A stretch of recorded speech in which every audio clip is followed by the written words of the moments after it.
The continuing evolution of phishing scams. Welcome back to Techstination. I'm Fred Fishkin.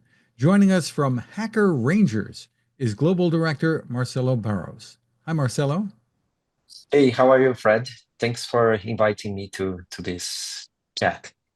Well, a pleasure to have you on with us. And let's get some background to start with about what Yeah, Hacker Rangers is. Tell us about it. so that's great. Soccer Rangers is a security awareness company, and we developed one platform that is totally based on gamification. And this brings a lot of engagement from our end users. So companies hire Hacker Rangers to help them to empower the end users to fight against cybercrime and all these types of scams that we have today. So we have more than 250 courses in different topics on cyber. We have an average of publishing new 4 courses per month. So we keep our clients updated in all these scams and challenges that we have related to cybersecurity. We have also a lot of other features that brings gamification to a high level of engagement and also retaining all these informations from the end user perspective. With all of these courses, it sounds like are you primarily an education company for the Yeah, firms? we have this, how can I say, the foundation of the company, it's an IT company. Then we saw that this space in cyber, it was not well addressed. A lot of companies and clients that we used it to work in the past, they saw that they invested a lot in tech, but the attackers and the impact in their environment is still increasing all the time. So social engineering is one thing that was not so well taken in our perspective. The courses that we have at that time sometimes it's boring. Take once a time in a year. So we built this approach as a continuous education on cyber, so people can not only protect the data from the companies, but also they can bring this information to real life, go to their parents, kids, and educate everyone to be more safer in a digital world. So we built this in a nano learn module way format. So the end user has just 1 minute, 1.5 minutes videos, very short one with the correct information about that topic. And they go through some kind of exams, quizzes. We have one solution that is pretty new and it's impacting a lot our clients. It is a Fish OS. It is a simulation on phishing in a safe place that the end user goes there for fun also, take points, and as much as he respond, identify the red flags based on NIST phishing scale guide, they won points in the tournament that they are playing with us. So in this way, in a gamified way, we are educating them, engaging them, and also helping companies to protect data. Are you also in the software or hardware business to guard against attacks? Yes, our company is a SaaS company, so it is our software. We have a patent on all features that we are developing here in terms of gamification. We have this all of our content is in a digital manner. It would seem that phishing scams today are getting more difficult for any of us to detect, often using AI. Yes, that's correct. Scammers and attackers, they use AI and they are bringing a high level of sophistication in terms of the quality of the emails that are being sent. So this is one thing that is highly impacting every company right now.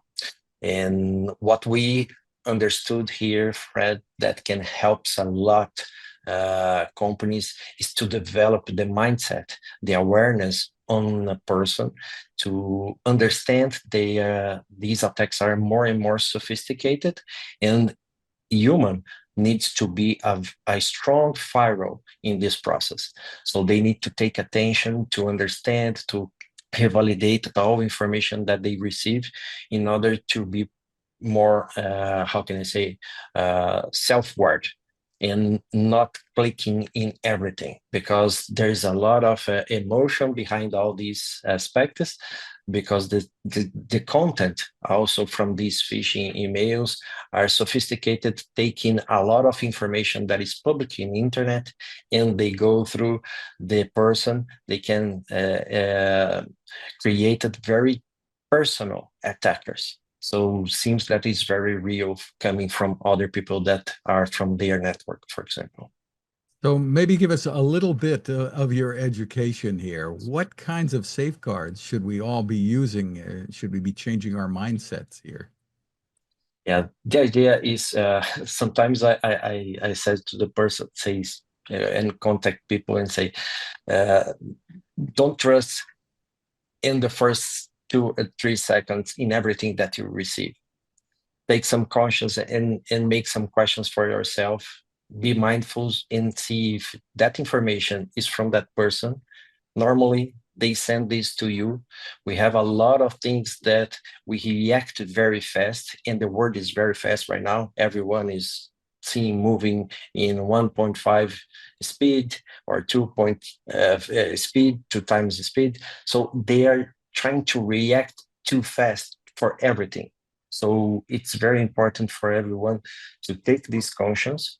Our solution, for example, has a phishing simulation process that the person goes there, and in a safe place they started to click in everything in a safe mode.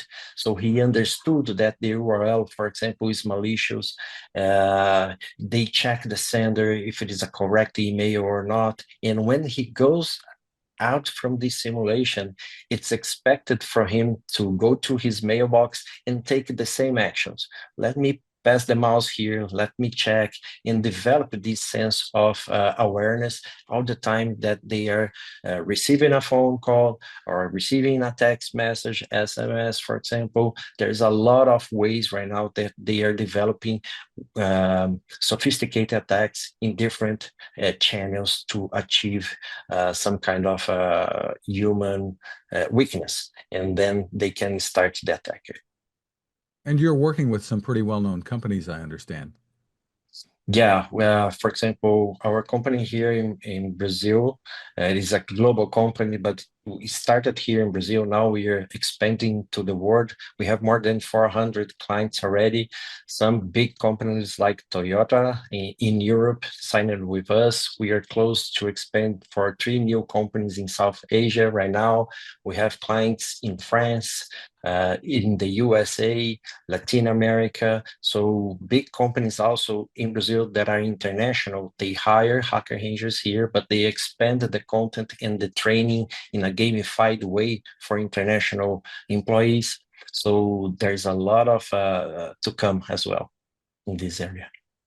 And your content, you're constantly, I assume, updating it with all of these new scams that Yes. have been coming out. Yes, as I said before, we have an average of 4 new courses and quizzes that my content team develop and make it available for every client that has a subscription with us. So in this way, the CISOs or security awareness officers from these companies that hire us, they can see these new attacks or new problems that are raising in digital world right now, and they can put this content in the training that is running on their company in that moment. This enables them to be faster in terms of sharing this information and prepare the team to be fighting against this type of attacks. Are you interested in the consumer market at all, or going to just everyday people? Yeah, this is one thing that during my meetings or events that I'm attending, mainly in the USA, there's a lot of requests from people that is going to our booth, for example, to understand who is Hacker Ranges, saying you need to play this or switch a little bit this for education sector, for example. So we partner in this year with Fordham University, and they made one project with us, helping to give some ideas. So how can we achieve, for example, education sector and make it available for students, K-12 and so on. And we started to also leverage this kind of awareness from the kids.